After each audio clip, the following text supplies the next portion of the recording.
Donald Trump wants tariffs on all imports to bring manufacturing back home.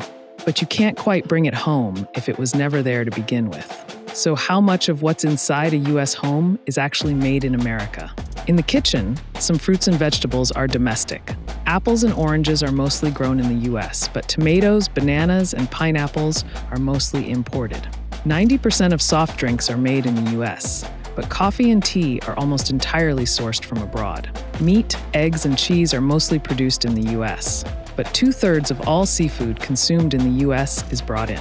Just 30% of living room furniture is made in the U.S. Televisions are almost entirely produced in countries like China, South Korea, and Vietnam, and many are assembled in Mexico. Decor like rugs and lamps are mostly made in China, Vietnam, and India. In the bedroom, mattresses are a rare exception. 90% are made in the U.S. But as for items like blankets, sheets, and other fabrics, less than 10% are produced locally. Same with most beauty products, and only about 3% of clothing and 1% of shoes are made in the U.S. Toys come mainly from China. In the garage, almost half of the vehicles sold in the U.S. are assembled in the country. But all manufacturers outsource parts and assembly to countries with lower production costs, such as Mexico, China, South Korea, and Canada. Almost all bicycles are imported. Same with 40% of the lawnmowers, barbecue grills, and fishing gear sold in the country.